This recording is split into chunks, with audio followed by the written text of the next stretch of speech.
Hello students, आज हम first flight की बुक से जो हमारी पोएम है the tale of Custard the dragon, इसके पोएटिक डिवाइसेस और क्वेश्चंस को डिस्कस करेंगे। इससे पहले हमने डिस्कस किया था इस पोएम के कंटेंट को, इस पोएम में क्या बताया गया है, ये बातें हम डिस्कस कर चुके हैं।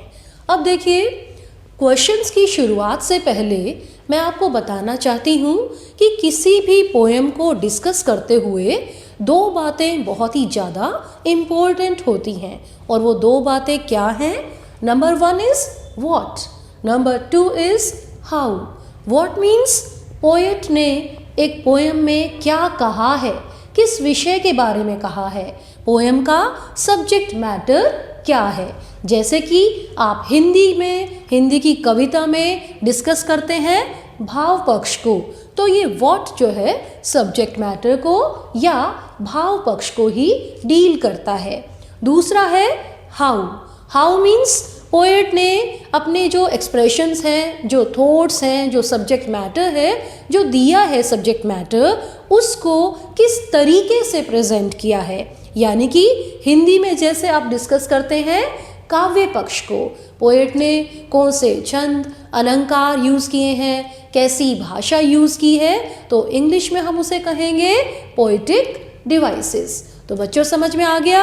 आज हम डिस्कस करेंगे the tale of Custard the dragon में कौन कौन सी पोएटिक डिवाइसेस यूज़ हुई हैं, और साथ ही साथ हम डिस्कस करेंगे इस पोएम के इम्पोर्टेंट क्वेश्चंस को।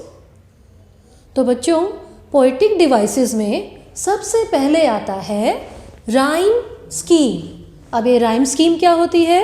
देखिए, पोएम की हर लाइन के, हर सेंटेंस के लास्ट वर्ड को हम इसमें लेते हैं। जैसे कि इस पोएम का फर्स्ट स्टेंजा है और उसकी फर्स्ट लाइन है Belinda lived in a little white house. तो लास्ट वर्ड आ गया हाउस, इसको हमने नाम दे दिया ए।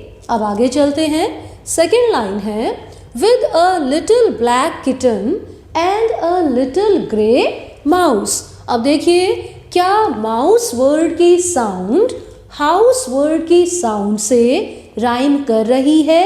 यानी कि हाउस और माउस, जब इन दोनों वर्ड्स को बोला जा रहा है तो इनकी साउंड एक जैसी है, तो इसको हम कहेंगे कि ये साउंड राइम कर रही है। इसीलिए हमने माउस के आगे भी लिख दिया ए। तो ये पहली दो लाइंस की राइम स्कीम बन रही है ए ए। ऐसे ही आगे नेक्स्ट लाइन को लेंगे हम, and a little yellow dog and a little red wagon.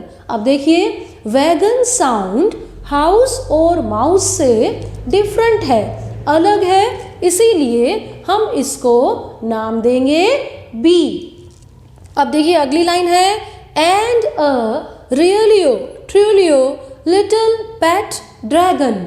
अब ड्रैगन, ये साउंड किससे राइम कर रही है, किससे मिल रही है? वैगन से, और वैगन का नाम हमने रखा था बी। तो इसीलिए इस स्टेंजा की जो फोर्थ लाइन है उसमें भी हमने नाम लिख दिया बी। अब पूरे स्टेंजा की राइम स्कीम को देखें तो ये बन जाती है ए ए बी बी। देखिए यहाँ पर लिखी हुई है मैंने ए बी बी। और अगर इस स्टेंजा में हम ये कहें कि इसमें राइमिंग वर्ड्स कौन से हैं, अगर राइमिंग वर्ड्स पूछे जाते हैं तो हम कहेंगे house, mouse, wagon, dragon. These are the rhyming words of this stanza. इसी तरीके से हम पूरी पोएम की राइम स्कीम को देखेंगे तो उसमें यही पैटर्न मिलेगा ए बी बी। तो देखते हैं पोएम की नेक्स्ट लाइंस में ये scheme, rhyme scheme A B B कैसे आती है। Second stanza is now the name of the little black kitten was Ink. Last word है इंक। अगली लाइन देखिए, and the little grey mouse she called him blink.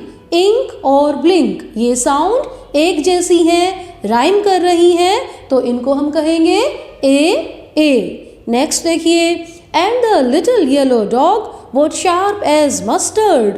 Mustard का नाम रखा हमने बी, क्योंकि ये ब्लिंक से अलग साउंड है।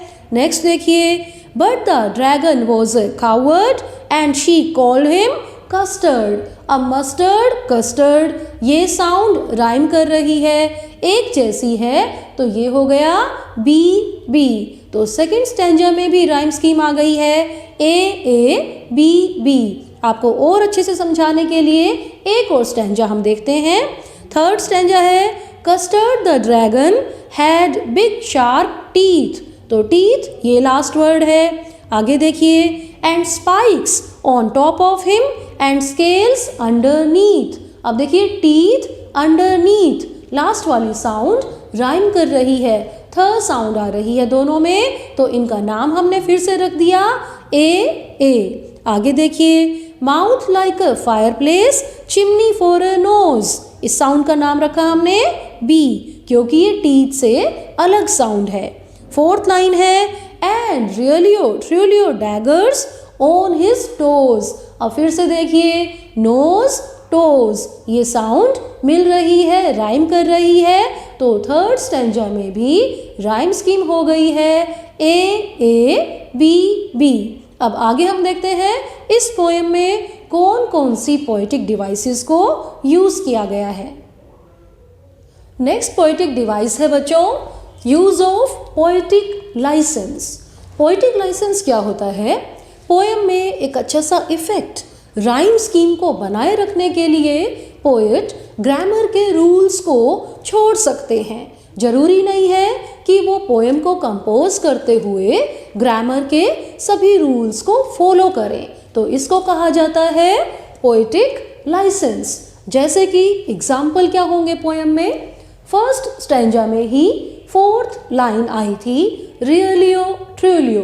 तो यहाँ पर बच्चों देखिए, रियलियो का मतलब है रियली, ट्रूलियो का मतलब है ट्रूली। तो इन वर्ड्स को थोड़ा सा डिस्टॉर्ट करके पोएट ने एक इफेक्ट लाने के लिए इनको लिखा है रियलियो ट्रूलियो। दूसरा एग्जाम्पल है, एक स्टैंजा में जब पायरेट की एंट्री हो जाती है तो बेलिंडा चीखती है, ओ क्राइड बेलिंडा, और उससे नेक्स्ट लाइन में लास्ट वर्ड आता है विंडा। एक्चुअली विंडा का मतलब होता है यहाँ पर विंडो, तो बेलिंडा से राइम करने के लिए पोएट ने विंडो वर्ड को विंडा के रूप में यूज कर दिया, यानी कि पोएट ने ग्रामेटिकल रूल्स को फॉलो नहीं किया। क्यों नहीं किया? क्योंकि वो चाहते थे कि पोएम में राइम स्कीम बनी रहे। तो अच्छे से इफेक्ट के लिए, राइम स्कीम के लिए पोएट जब ग्रामर के रूल्स को फॉलो नहीं करते हैं तो उसे हम कहते हैं पोएटिक लाइसेंस। चलिए आगे बढ़ते हैं। नेक्स्ट है यूज ऑफ सिमिली। जैसे बच्चों आप हिंदी में कहते हैं उपमा अलंकार। उपमा अलंकार में क्या होता है? दो चीजों के बीच में कंपैरिजन होती है। और इंग्लिश में हमें क्या ध्यान रखना होता है? इसमें लाइक और एज इन वर्ड्स को यूज करके कंपैरिजन की जाती है।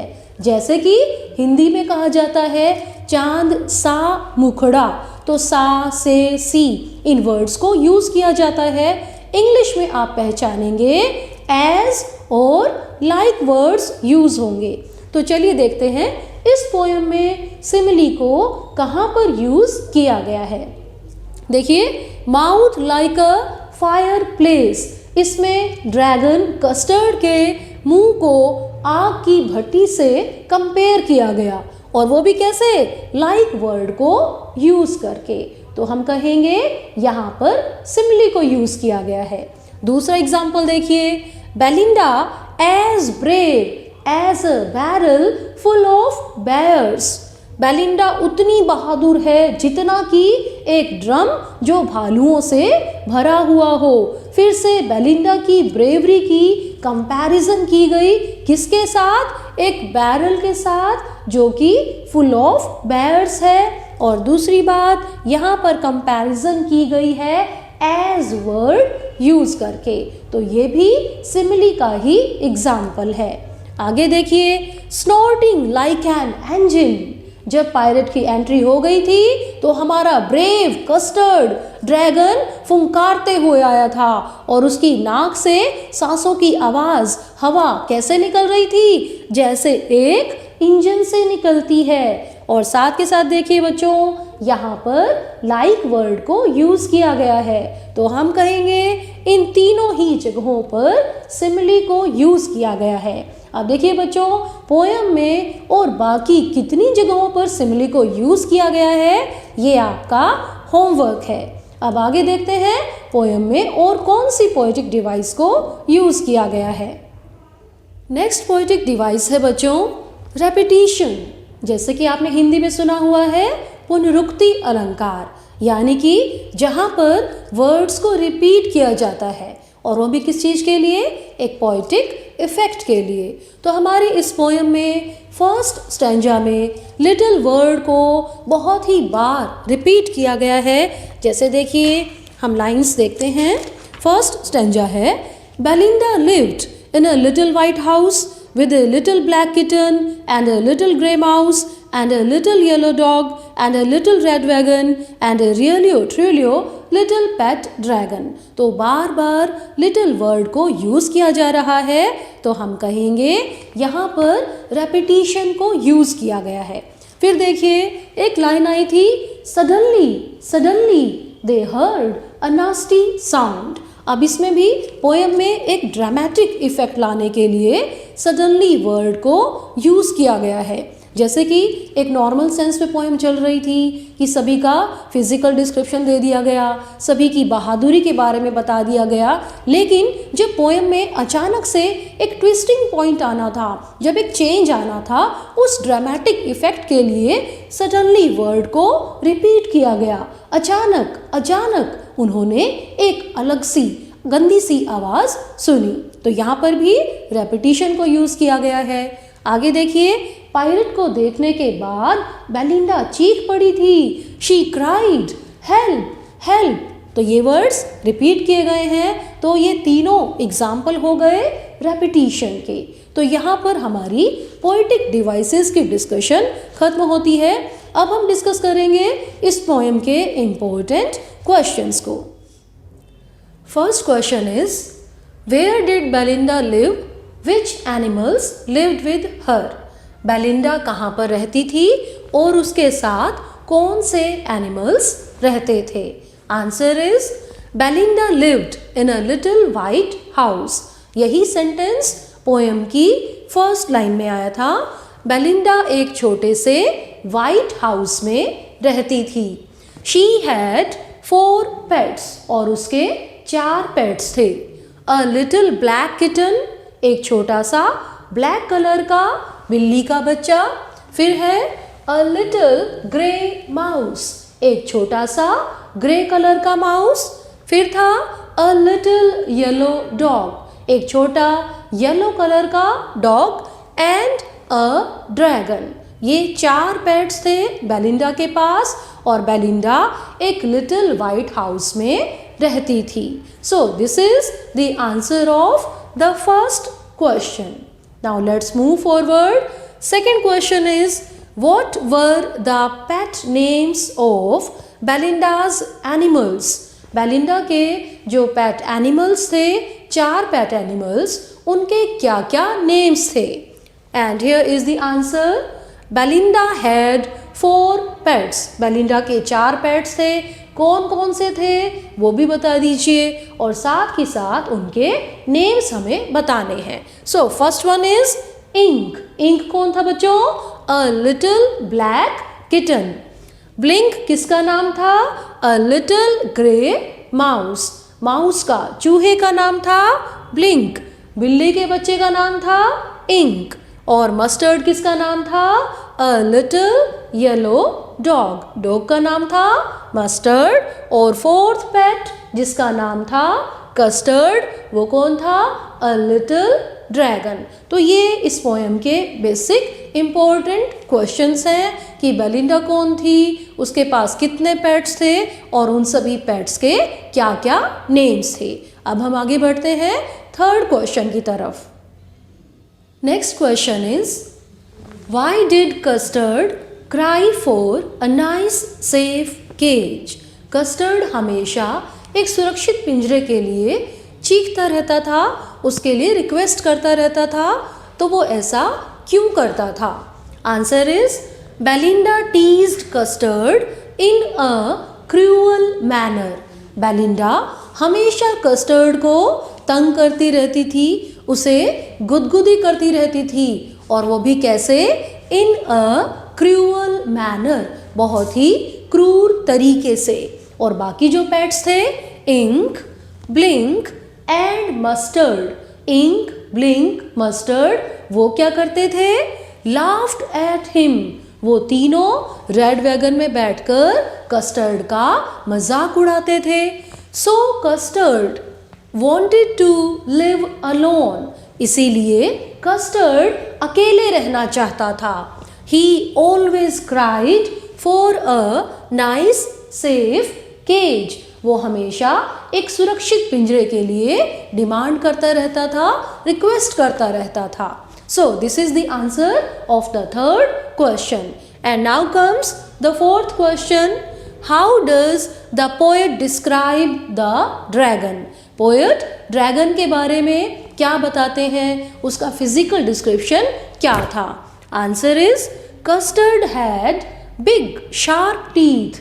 कस्टर्ड के दांत बहुत ही बड़े थे, शार्प थे, नुकीले थे। His mouth was like a fire place, और उसका मुंह आग की भट्टी की तरह था, क्योंकि उसके मुंह से आग निकलती थी। There were spikes on the top of his body, और उसकी बॉडी के ऊपर, टॉप में क्या थी? कीलें थी, यानी कि उसकी बॉडी पर जो ऊपर नुकीले पार्ट्स निकले हुए थे वो कीलों की तरह दिखाई देते थे।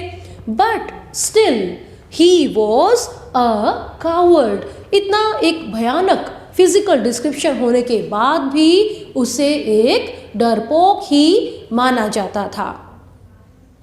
Question number 5 is how did Belinda and her pets react on seeing the pirate? जब डाकू को बेलिंडा और उसके पेट्स ने देख लिया था तो उसके बाद उनका क्या रिएक्शन था? आपको याद होगा, बेलिंडा, इंक, ब्लिंक, मस्टर्ड, ये तो डर गए थे और बहादुरी दिखाई थी कस्टर्ड ने। And here is the answer, Belinda cried for help. Belinda मदद के लिए चीखने लगी थी। मस्टर्ड रैन विद फियर, और मस्टर्ड जो डॉग था वो डर के मारे भाग गया था। Ink went to the bottom of the house, और इंक घर में नीचे की तरफ जो भी सामान रखा हुआ था वहां पर छुप गया था। Blink ran into his hole quickly, और ब्लिंक भी जो है जल्दी से अपने बिल में घुस गया था। बट कस्टर्ड शोड ब्रेवरी, ये कस्टर्ड ही था जिसने बहादुरी दिखाई थी। ही किल्ड द पायरेट, उसने डाकू को मार दिया था। कैसे मारा था बच्चों, आपको याद है? उसने डाकू को निगल लिया था। And now comes the last question of the poem. The last question is how is the tale of Custard the dragon a ballad?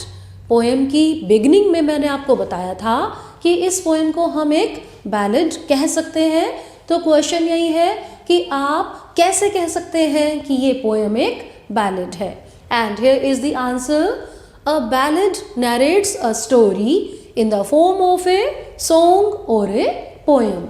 एक बैलेड किसी भी स्टोरी को नरेट करता है एक पोएम या सॉन्ग की फॉर्म में। फिर इट्स थीम इज ब्रेवरी, एक बैलेड की थीम होती है बहादुरी, bravery. This poem shows all these things, all these qualities in a humorous way. अब हमारी इस पोएम में ये सारी क्वालिटीज़ हैं क्योंकि एक स्टोरी नरेट की गई है कस्टर्ड की, दूसरा इसकी थीम भी ब्रेवरी है। लेकिन ख़ास बात क्या है बच्चों, इन सारी क्वालिटीज़ को, इन सारी चीज़ों को एक ह्यूमरस वे में दिखाया गया है, हास्यास्पद तरीके से, यानी कि इस पोएम को पढ़ते हुए हंसी आती है। So it is a parody of a ballad, इसलिए हम कह सकते हैं कि ये बैलेड की पैरोडी है। पैरोडी का मतलब होता है एक खास स्टाइल को इमिटेट करना, वो भी किस चीज़ के लिए? कॉमिक इफेक्ट के लिए। तो बच्चों यहाँ पर हमने पोएम पढ़ भी ली है, उसके सभी इम्पोर्टेंट क्वेश्चंस भी डिस्कस किए और इस पोएम की इम्पोर्टेंट खास पोएटिक डिवाइसेस भी डिस्कस की हैं। Thank you very much for watching this video.